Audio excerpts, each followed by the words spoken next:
Podaná pomocná ruka je jedno, či je biela alebo čierna, ale je to stále ruka, ktorá ti chce pomôcť. Niektorí to nechápu a nevedia pochopiť, ale je to ich problém. Tak ako aj nás nezaujímajú žiadne konsolidačné balíky. Nerozumieme, prečo sa má zbrojiť, proti komu Slovensko chce bojovať, alebo s kým chce proti niekomu bojovať. My nechceme bojovať, my chceme mier. Radšej, keby sa takéto finančné prostriedky minuli na zdravotníkov, hasičov a ľuďom, ktorí to potrebujú, a nie na zbrane a muníciu. Stále tu rozprávame o tom, že treba pomáhať národu a nie vojne. Ľudia chcú žiť v miery, v pokoji a nie vo vojne. To, že niekto tvrdí, že nám treba zbrojiť, nie.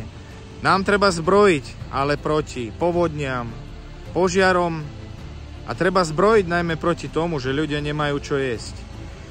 Nemajú na základné funkcie, na základné potraviny a nie na zbrojenie. Treba pomôcť týmto ľuďom. Takže rozprávajte si, čo chcete. Ale to, že niekto tam kričí, že ide pomáhať podnikateľom, podnikateľským subjektom a tak ďalej, je to hlúposť. Stačí, keby ste len dodržali to, čo bolo povedané. Napríklad nezaplatenie faktúry, trestný čin a mnohé ďalšie iné veci. Ale toto vás už teraz nezaujíma. Takže ako stále. Veľa rečí a skutek útek. Však nevadí. Ľudia vás prekúkli a ľudia vedia veľmi dobre, čo robíte. Šíri sa tu ďalej propaganda, duhové vlajky, fašizmus a nacizmus. Tvárili ste sa, že idete niečo proti tomu spraviť. A pokračuje to ďalej. Zase len prázdne reči a žiadne skutky.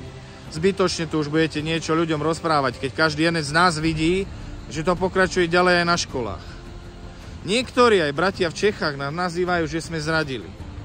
Áno, viem to už pochopiť, lebo presne takí istí zradcovia boli aj počas druhej svetovej vojny, ktorí velebili to, čo velebili. Ale chvála Bohu, prišlo Slovenské národné povstanie a bratia, ženy, matky, ľudia, slovenský národ otvoril oči, prebral sa a postavil sa na stranu dobra a zničil nepriateľa. Bohužiaľ, treba konštatovať to, že obávam sa toho, aby sa to znova nestalo.